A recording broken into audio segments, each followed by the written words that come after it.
Olá, muito boa tarde a todos que estão aí na Causa Operária TV. Meu nome é João Pimenta, vocês estão assistindo o Página 1, o seu programa aí de notícias da hora do almoço. Bem, rapidamente, antes de a gente começar, eu queria lembrar vocês de algumas coisas. Que para todo mundo que está assistindo, curtir o vídeo, compartilhar aí com seus amigos, colegas e ajudar a divulgar a imprensa independente, revolucionária do PCO. Muito bem, e com isso eu queria começar aqui algumas questões. A primeira delas é a questão da programação da Causa Operária TV. Hoje mesmo nós estamos aí programados para mais de 10 horas ao vivo. Hoje o dia começou bem cedo com o programa Rádio Peão e o companheiro Henrique Arias. Logo em seguida, nós tivemos aí primeiras notícias, depois o Reunião de Pauta, aí o Universidade Marxista, depois o Colunistas da Causa Operária TV, com o Henrique Arias, e depois ainda nós tivemos o Panorama Brasil, com o Pedro Rafael Dantas. Eu aí apresento agora o Página 1, e logo depois vocês acompanham os companheiros Vitor Assis e Emanuel Lobo no Telejornal dos Comitês de Luta. 16 horas, o companheiro Renato Fará, que acompanha vocês aí com o programa de Índio, e vocês encontram a gente às 20h30 para o resumo do dia com o companheiro Antônio Carlos Silva. Mais de 10 horas ao vivo hoje na Causa Operária TV. Muito obrigado, então, por ouvir esses pequenos avisos. Lembrando aí para o pessoal se inscrever no canal e, é claro, se tornar membro, ajudar aí financeiramente a Causa Operária TV. Bem, hoje nós temos aí um ilustríssimo companheiro para nos acompanhar hoje, que é o companheiro Luan Monteiro, direto do Rio de Janeiro. Boa tarde, companheiro Luan, tudo bem? Muito boa tarde, companheiros. Começando aqui mais um programa na Causa Operária TV, reforçando a palavra do companheiro João. Divulgue nosso canal nas suas redes sociais, com seus amigos, e contribua para o fortalecimento de uma empresa independente e revolucionária. Vamos lá. Beleza. Bem, a gente trouxe hoje o companheiro Luan aí, porque nós vamos falar sobre os mais diversos temas, mas nós queremos dar um certo destaque para a iniciativa dos companheiros da Aliança da Juventude Revolucionária e do Partido da Causa Operária do Rio de Janeiro, e eles fizeram aí um ato pelo Fora Witzel e pelo Fora Bolsonaro. Eu queria que o companheiro Luan falasse um pouco sobre de onde surgiu essa proposta e a participação do partido nisso, como foi a organização, qual que é exatamente a linha que nós temos adotado aí no Rio de Janeiro, para o público ficar mais ligado nessa questão. Bom, a gente deu sequência a um movimento que já vinha acontecendo, né? A gente teve atos em Brasília pouco antes do nosso, então acaba servindo como um primeiro passo, né? E o PCO, no geral, ele tem atuado nesse sentido de tomar a vanguarda do movimento e defender a nossa política, quem sabe que para a gente poder enfrentar a pandemia de uma forma eficiente, de uma forma correta, uma forma que dê algum resultado de fato, né? Não adianta simplesmente mandar as pessoas ficarem em casa. Então, a gente precisa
Olá, muito boa tarde.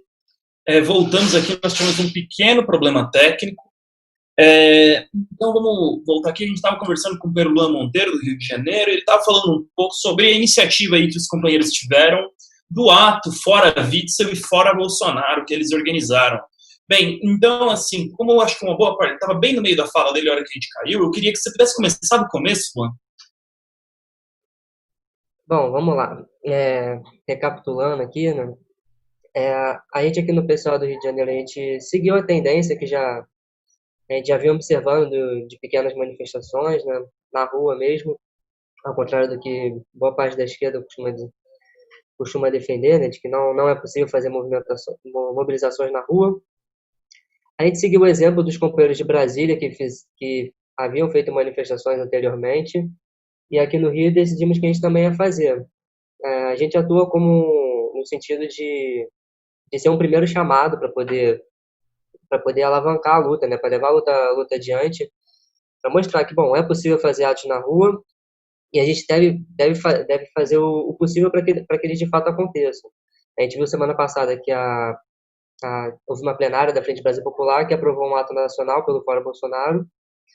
E, bom, é um indício de que a mobilização ela tem que ser feita em torno da palavra de ordem do Fora Bolsonaro. E a gente aqui no Rio de Janeiro levou isso à frente e para as ruas, que é o que a gente acredita que é o mais correto.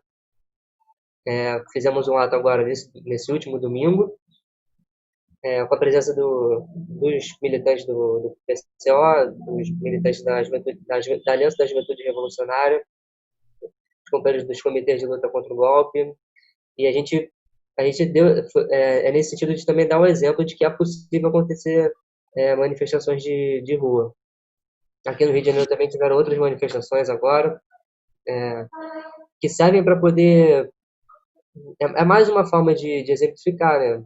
A gente tem que levar o movimento para a rua para poder levar a luta política mais a sério, né? Porque não adianta simplesmente mandar o pessoal ficar em casa, como vários setores da esquerda têm feito. A gente tem que conseguir as nossas vitórias na rua. O pessoal poder fazer um isolamento social de fato, o pessoal poder ter condições de ficar em casa. A gente vai ter que ir para a rua defender essas reivindicações. Perfeito. Bom, Eu queria pegar aqui dois ângulos do que você falou, acho bem interessante. Primeiro é o seguinte, você colocou uma coisa muito importante, o problema primeiro da política de isolamento social, que para muitos é um mito, né? E eu queria que você falasse um pouco sobre o trabalho que os companheiros do Rio têm feito aí nas favelas, que eu sei que tem um trabalho nesse sentido, eu queria que vocês falassem um pouco disso. E eu também queria, e principalmente a questão do isolamento social para essas pessoas, porque recentemente eu entrevistei aqui o companheiro Gilson Rodrigues, que é do G10 das favelas, ele é de Paraisópolis. E ele fez uma longa dissertação sobre o problema de que simplesmente não tem isolamento social nas comunidades. O pessoal não tem condição de fazer. Fala, muita gente está trabalhando ainda, o pessoal não parou de trabalhar, e o pessoal que está parado não tem condição de fazer um verdadeiro isolamento, porque as casas são apertadas. Falou que o pessoal tem dificuldade, inclusive, de ficar em casa, não só pelo tamanho, mas pela construção das casas, que quando faz calor é muito quente, quando faz frio é muito frio. E São Paulo tem os dois, faz 30 e poucos graus e faz 12. Então o cara sofre dos dois jeitos, é difícil ficar em casa nessas condições. Nesse sentido, ele falou que, então, assim, a coisa do isolamento social para o pobre simplesmente não chegou.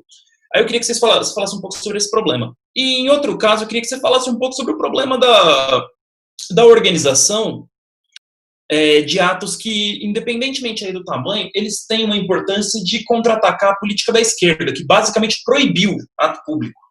Inclusive, fechou o sindicato, etc. Eu queria que você falasse um pouco sobre isso daí. Bom, de fato, como o companheiro João estava falando, né? A questão do isolamento dentro das favelas aqui no Rio de Janeiro, que é onde a gente tem acompanhado o trabalho, a gente vê que o isolamento ele de fato é uma farsa, porque as pessoas elas não têm a menor condição de poder ficar em casa. A gente aqui no Rio a gente tem feito trabalhos na favela do Jacarezinho, fomos algumas vezes na Rocinha também, que é uma das maiores favelas da América Latina. E bom, o que a gente vê são as pessoas muitas vezes na porta de casa, né, preparando o próprio almoço, né, cortando um legume, o que seja. Porque, bom, a pessoa vive lá no Jacaré a gente tem a oportunidade de ver algumas palafitas, né? O pessoal que mora na beira de um valão, assim, quando chove muito, o negócio alaga, invade, vai até a cintura das pessoas a água. E são cubículos, né? São famílias com 8, 10 pessoas, com apenas um quarto, dois cômodos, às vezes mínimos. Que agora a produção está passando aí a foto da gente lá na comunidade do Jacarezinho. E lá a gente vê que, bom, não tem como as pessoas ficarem em casa, até porque, como o próprio João já estava falando, as pessoas estão tendo que trabalhar, elas não foram dispensadas de trabalho. No próprio Jacarezinho tem fábricas funcionando, então a gente chegou a ver o pessoal saindo do horário de trabalho lá numa das fábricas que tem no Jacarezinho. Então as pessoas não estão tendo essa condição.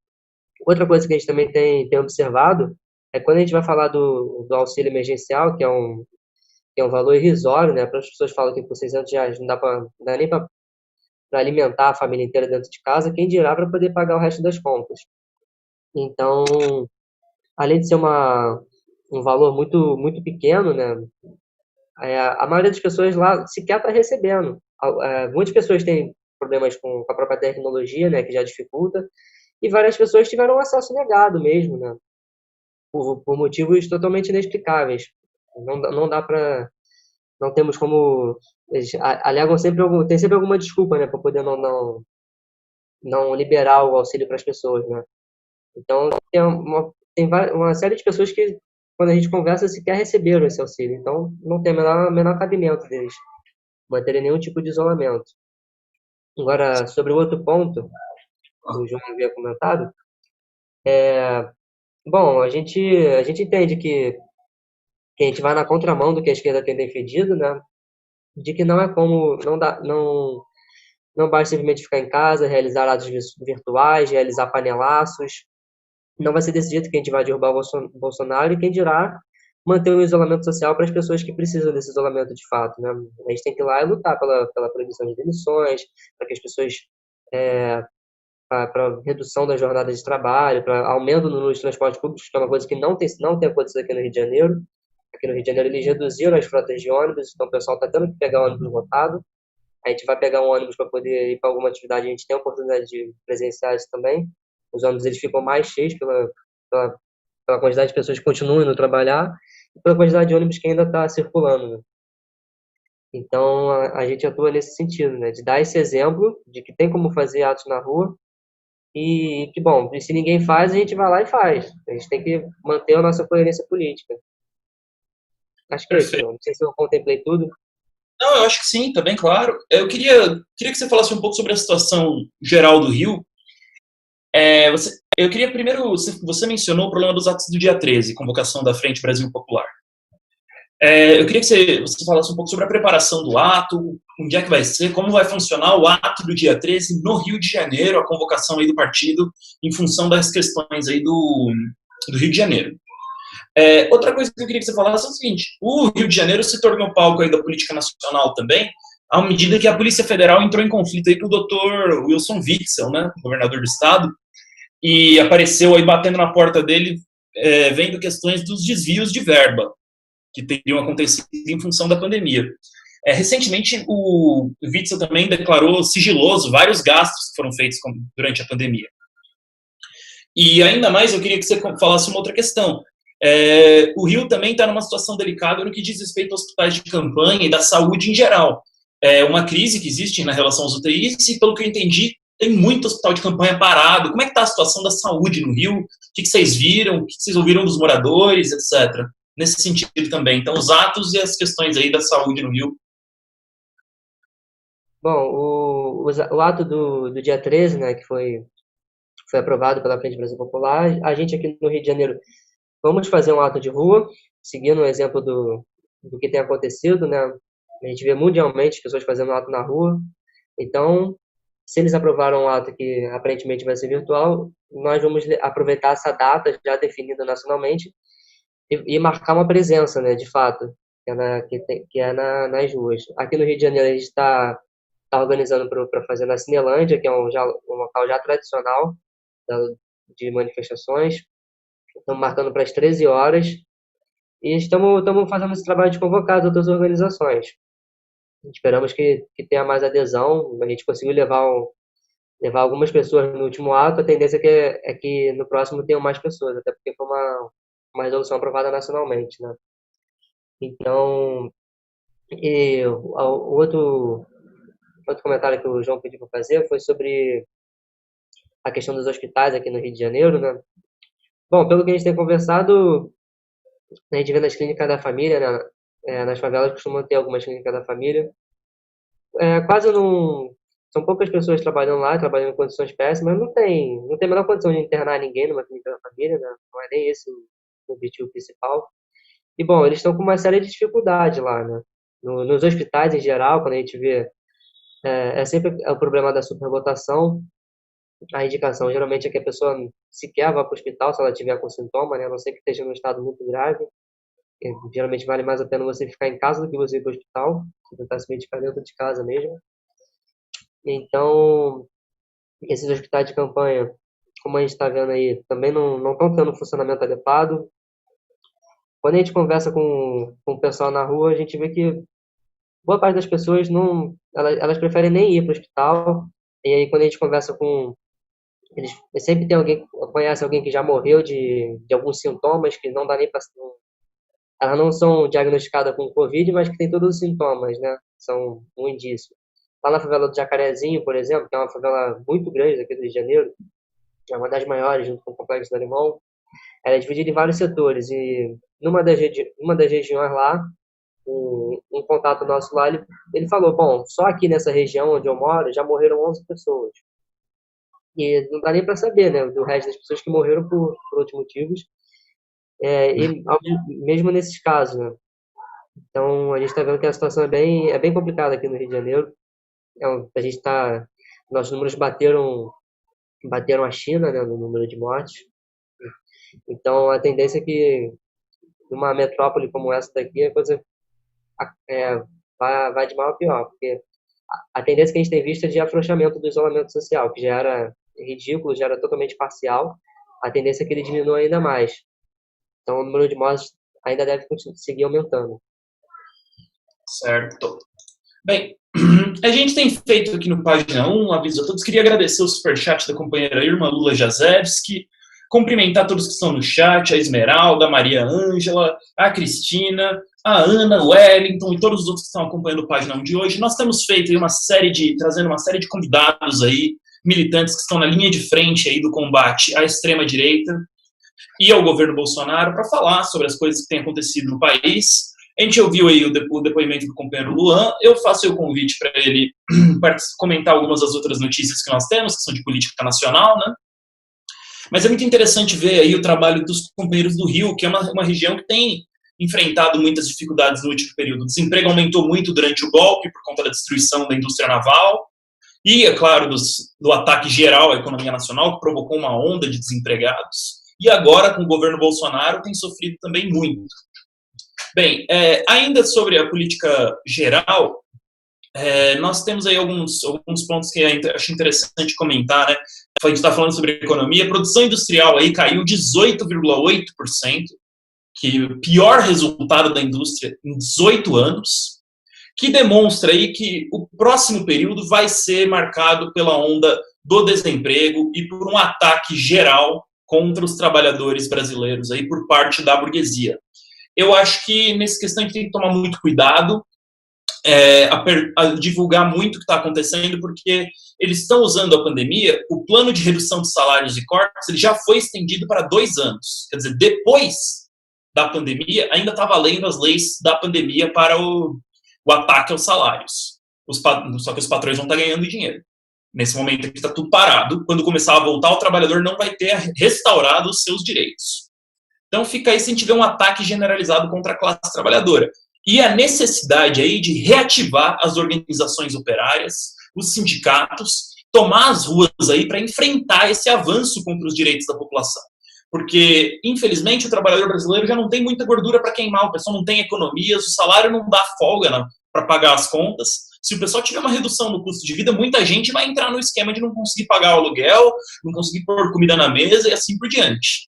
Bem, queria ver se o companheiro Luan quer falar alguma coisa sobre esse tema, principalmente da notícia aí da queda da produção industrial, sobre questões econômicas gerais. Bom, são mais alguns indícios do que a população vai enfrentar daqui para frente, né?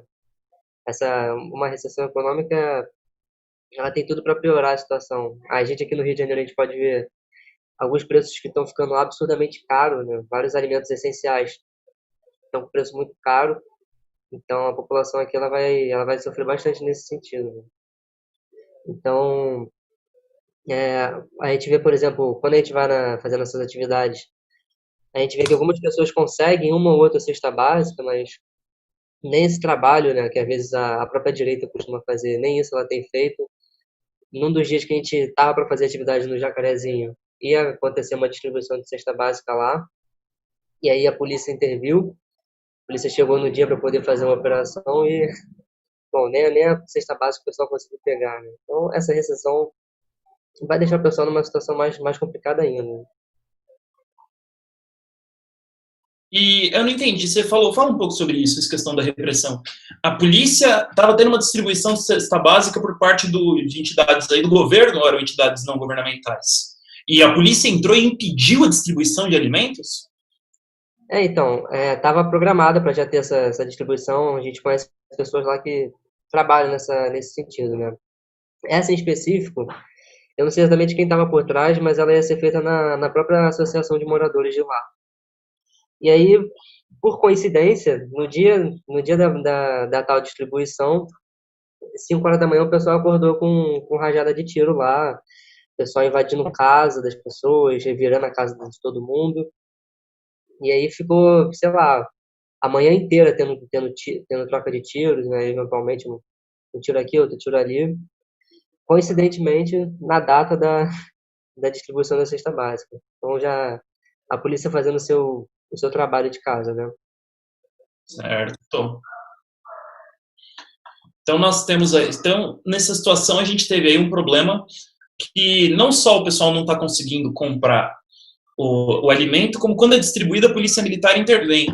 Eu queria que você comentasse como é que foi a reação da comunidade. Eu sei que não é a mesma comunidade, mas em que vocês estão fazendo o trabalho depois daquela ação do BOP, que assassinou aí, se não me engano, foram 12 companheiros, e nem organizou aí a retirada dos cadáveres. O pessoal teve que descer o morro com os falecidos aí no ombro. Isso aí teve uma ressonância entre a população? Como ficou essa situação da... Porque isso é uma coisa que é recorrente no Rio, mas esse foi um caso muito escandaloso,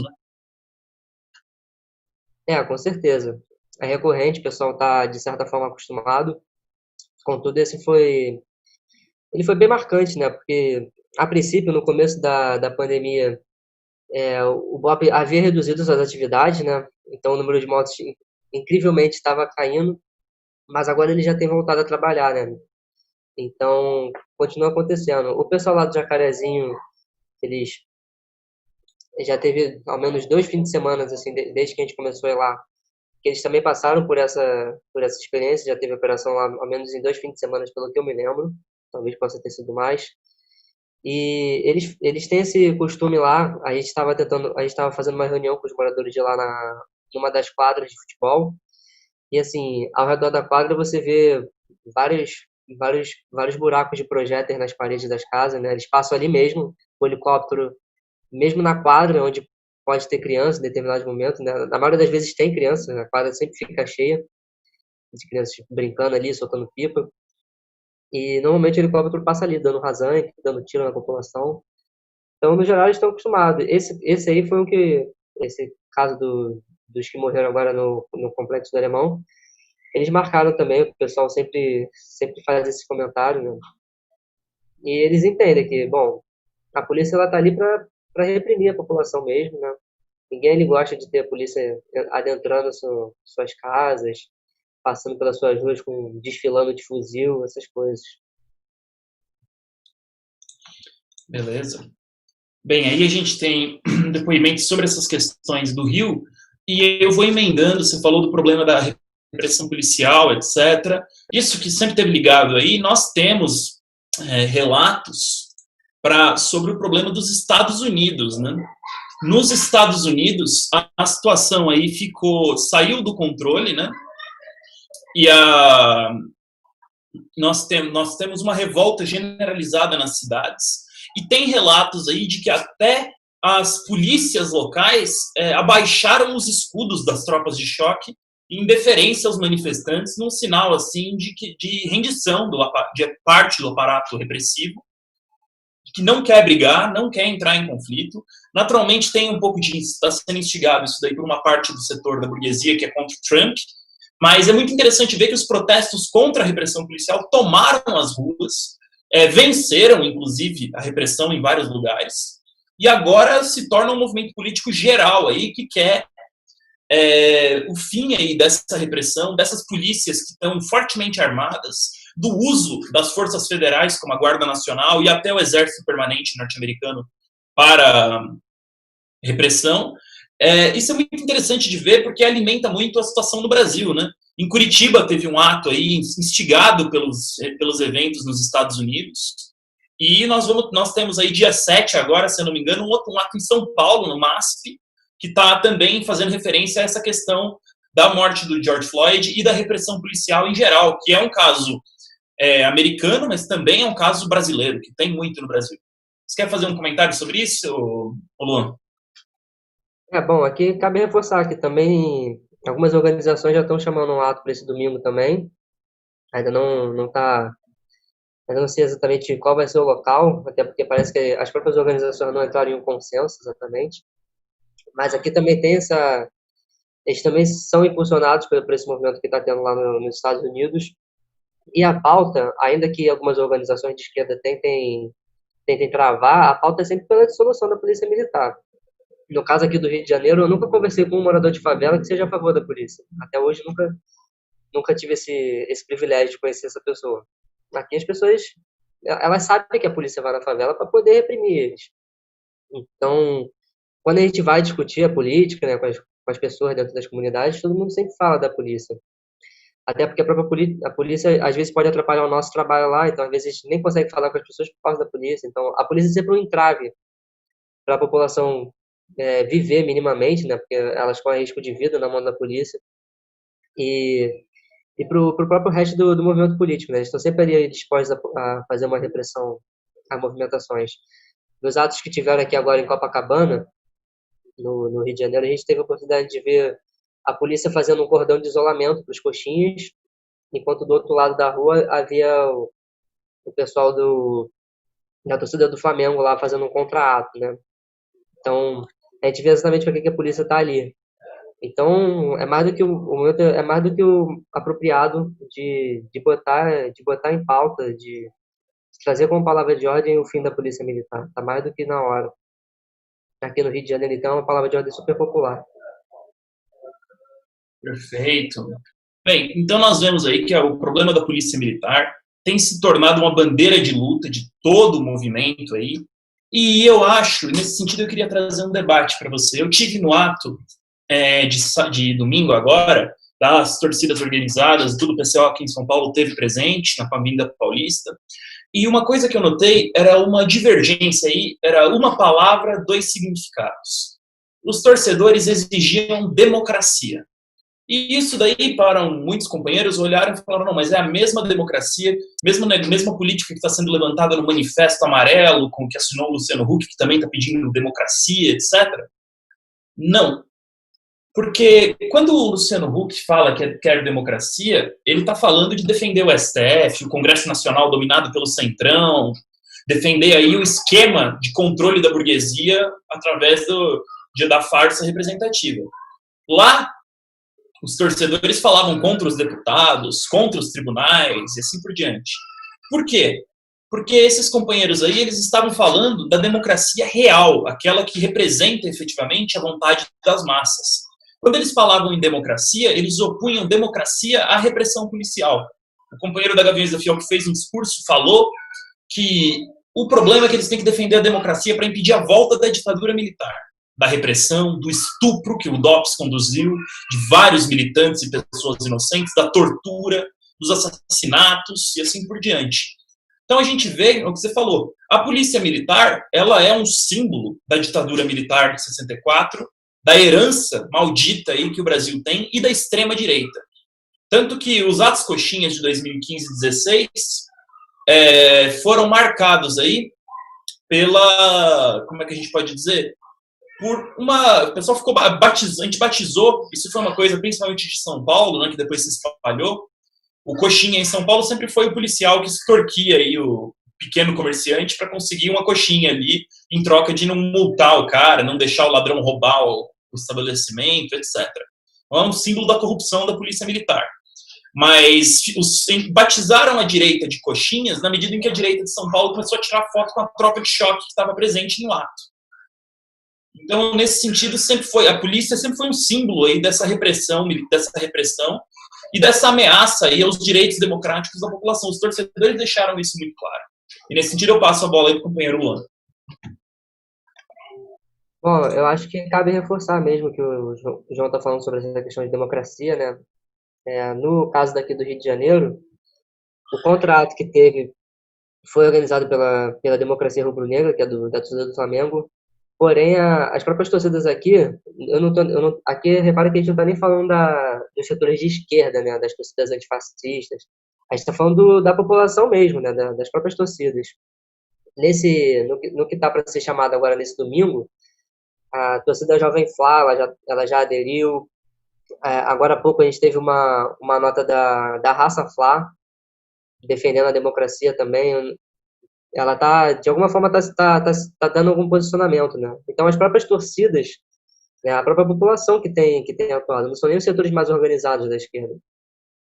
Elas são indícios, né? A democracia que eles querem é essa, é uma luta real contra o fascismo, é uma luta violenta contra o fascismo, na maioria dos casos, né? Eles não abrem mão dos métodos tradicionais da luta operária, né? Eles fazem uma luta de fato, uma luta nas ruas. Aí o pessoal vai falar, não, mas não pode, não tem como fazer uma manifestação na rua agora, não sei o quê. Bom, o pessoal foi lá e fez e mostrou como é que tem que ser feito, né? As torcidas, elas têm sido um grande exemplo de como a luta deve ser tomada. Perfeito. O companheiro estúdio M5 aqui, ele lembra o lema dos corintianos na Paulista aí, que era chega de sistema opressor. Uma palavra de ordem deles aí que sintetiza tudo que a gente tem dito. Bem, daqui a pouquinho, companheiros, começa o Jornal dos Comitês de Luta. Eu queria agradecer muito o companheiro Luan, que conta um pouco do que está acontecendo no movimento no Rio de Janeiro. E agora eu queria daí para, nesse sentido, encerrar esse programa aqui, falar para os companheiros que assistiram compartilharem, curtirem, divulgarem aí com seus amigos e, é claro, acompanharem o Jornal dos Comitês de Luta com o companheiro Vitor Assis e Manuel Lobo. A gente encontra vocês na próxima, na quinta-feira, 13h.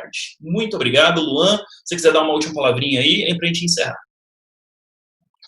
Bom, muito obrigado pelos espectadores aí que acompanharam até agora e até a próxima. Foi um prazer estar com vocês. Bem, vocês ouviram o companheiro Luan Monteiro, do PCA do Rio. A gente agradece a presença dele. Muito obrigado e até a próxima. Tchau, tchau.